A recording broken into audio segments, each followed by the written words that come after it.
One of the things that you mentioned, and I agree with this, that it's really tough on the various federal workforce, including our law enforcement folks, who are not getting paid because of the shutdown. Mm-hmm.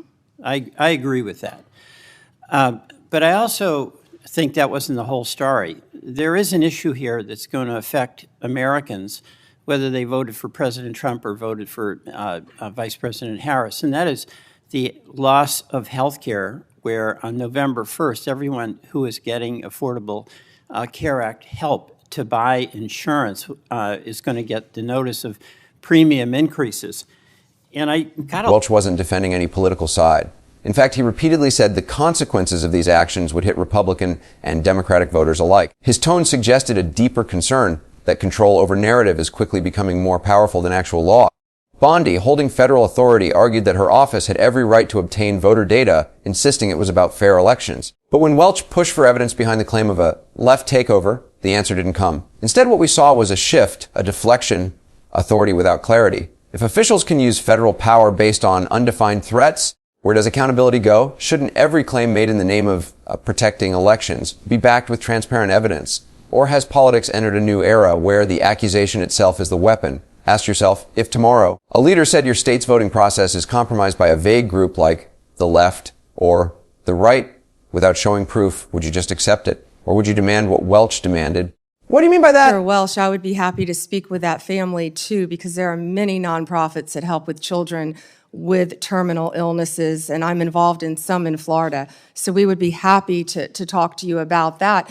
As to health care, the government is shut down. It's my understanding, maybe you're not one of them, but because many Democrats want health care for illegal aliens, and that's what shut down the government. Let me That's be clear. one of the sticking points, and I don't know if you voted for that or not. This actually is important to all of us, and the lament I have is that if this health care goes away, this premium support, it is really going to hurt families in red states and blue states. And in Vermont, I mean, we voted Democratic, but we have a lot of good folks. Let's face it, today's political battles aren't always fought with facts. They're fought with labels. Terms like radical left, extreme right, takeover, threat to democracy, they're repeated until they become accepted truths, even if no one stops to ask, where is the evidence? And that is exactly what Welch did in that moment. With calm precision, he asked a question that cut through the noise. What do you mean by the left? Bondi's office had made a sweeping statement suggesting that elections were being taken over by a political force. It created a sense of urgency, danger, and suspicion.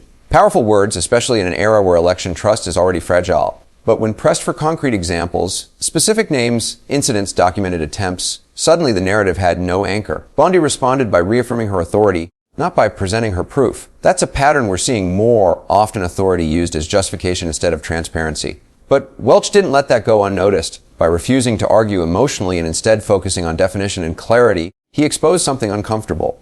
Many political claims today are emotionally charged but factually hollow. So here's the question for you watching. Should officials be allowed to make sweeping political claims without immediately backing them up with specifics? Or should every statement made from a position of power come with evidence on the table? Right away, no delays, no vague rhetoric. Welch wasn't trying to score political points. He was doing what people often wish their representatives would do, putting faces to the numbers, emotion to the policy, humanity into the debate. He reminded everyone that whether you voted for Trump or Harris, the pain of losing health care doesn't discriminate. This wasn't a partisan issue, it was an American one. But Bondi's response showed how quickly even human suffering gets buried under the weight of political blame. Let's pause here and ask, how often do real issues, like healthcare, education, or job security, get drowned out by partisan rhetoric? How many families are watching debates like this, wondering why their struggles are used as chess pieces in someone else's political war? This moment between Welch and Bondi revealed a harsh truth. In modern politics, empathy is often treated like weakness. Welch appealed to compassion, to urgency, to common sense. But Bondi chose to pivot to ideology, using the language of division rather than cooperation. It's a tactic we see too often: deflect from the problem, redefine the narrative, and shift attention away from responsibility. Yet what made Welch's approach stand out was his refusal to play that game. He refused to let the discussion spiral into partisanship. Instead, he appealed to something more powerful: shared humanity. He made the point that healthcare, stability, and dignity are not Democratic or Republican privileges, they're universal needs.